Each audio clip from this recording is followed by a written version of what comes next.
কোরআনে পাকের ভিতরে উল্লেখ করা হয়েছে যে চারটা কাজ নিয়ে রাসূলুল্লাহ সাল্লাল্লাহু আলাইহি ওয়াসাল্লামকে পাঠিয়েছেন। লাকাদ মান্নাল্লাহু আলাল মুমিনিনা ইয বা'আথা ফীহিম রাসূলাম মিন আনফুসিহিম ইয়াতলু আলাইহিম আয়াতিহি ওয়া ইউযাক্কিহিম ওয়া ইউআল্লিমুহুল কিতাব ওয়াল হিকমা। তো এই যে চারটি বিষয়, তার মধ্যে একটা ইয়াতলু আলাইহিম আয়াতিহি, আল্লাহ কোরআনকে তিলাওয়াত, কিতাবকে তিলাওয়াত করা এবং শিক্ষা দেওয়া, এবং তাজকিয়াতুন নফস। তাজকিয়াতুন নফস দিলকে পরিষ্কার করা, অন্তরকে পরিষ্কার করা।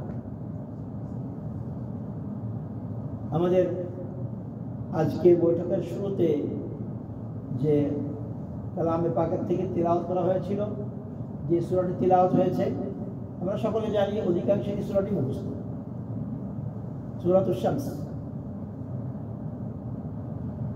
সূরা আশ-শামসের ভিতরে আল্লাহ রাব্বুল আলামিন তাজকিয়ায়ে নফসের উপরে আলোচনা করেছেন এবং জোর দিয়েছেন। আল্লাহ রাব্বুল আলামিন 11টি কসম খেয়েছেন পরপর। যদি দুনিয়াতে কোনো মানুষ তার কথাকে প্রমাণিত করতে চায়, তাহলে একটি কসম অনেক বড় বিষয়। সেখানে আল্লাহ রাব্বুল আলামিন কসম খেয়েছেন 11টি। এরপরে গিয়ে আল্লাহ রাব্বুল আলামিন বলতেছেন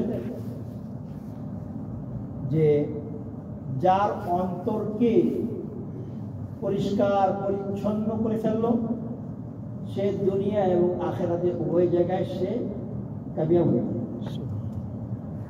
قد أفلح من زكاها। এর আগে কি বলছেন? ওয়ানাফসিন ওয়ামা সাওয়াহা। আল্লাহ কসম করছেন ওয়ানাফসিন ওয়ামা সাওয়াহা।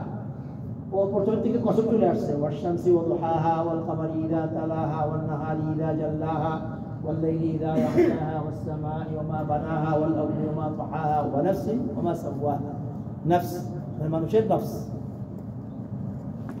মানুষের নফসকে আল্লাহ মানুষের নফসের কসম করতেছে, এবং যে এই নফসকে ঠিকঠাক বানাইছেন তার কসম, মানে আল্লাহ নিজের কসম করেছেন। এবং আল্লাহ কথা বলতেছেন যে এই নফসের ভিতরে, অন্তরের ভিতরে আল্লাহ রাব্বুল আলামিন দুই ধরনের শক্তি রেখেছেন। নেকের শক্তিও রেখেছেন, খারাপের শক্তিও রেখেছেন। গুনাহের শক্তিও রেখেছেন, নেক কাজ করার শক্তিও রেখেছেন। ফাআলহামাহা ফুজুরাহা ওয়া তাকওয়াহা। ফুজুর, ফিসক, ফুজুর, গুনাহের কাজের ক্ষমতা আল্লাহ রাব্বুল আলামিন এই বিষয়ের ভিতরে, অন্তরের ভিতরে দিয়েছেন। তাকওয়া, এবং তাকওয়ার ক্ষমতাও এই অন্তরের ভিতরে দিয়েছেন। তারপরে বলতেছেন সব কসমের পরে জবাবুল কসম, قد أفلح من زكاها।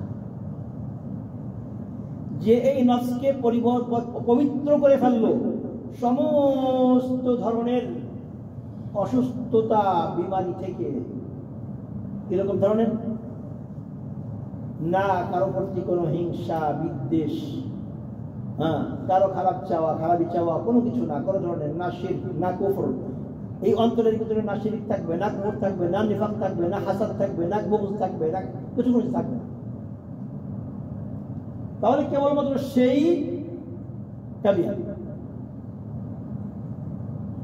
অন্য জায়গায় আল্লাহ রাব্বুল আলামিন ইব্রাহিম আলাইহিস সালাতু ওয়াস সালামের দীর্ঘ আলোচনার পরে বলছেন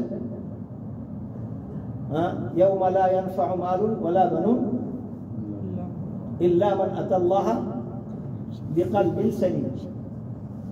কিয়ামতের দিন না মাল, না সন্তান সন্ততি, কোনো কিছু কেউকে কোনো ফায়দা দিতে পারবে না। ইয়াউমা লা ইয়ানফাউ মালুন ওয়ালা বানুন।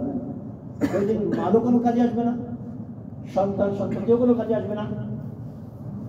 কাজে আসবে শুধুমাত্র ইল্লা মান আতাল্লাহা বিকলবিন সালিম, যে একটা পুত পবিত্র, একেবারে সব কিছু সাদা একটা অন্তর নিয়ে আল্লাহ।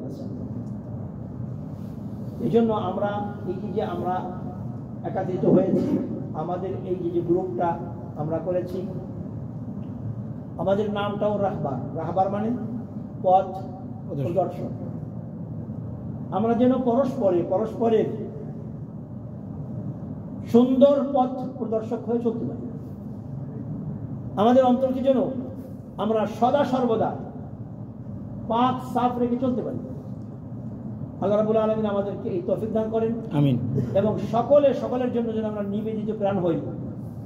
কারো প্রতি খারাপ ধারণা আসতেই পারে, কিন্তু খারাপ ধারণার জন্য আমরা খারাপ ধারণাটাকে পোষণ করে যেন আমরা এটাকে খারাপের দিকে না নিয়ে যাই।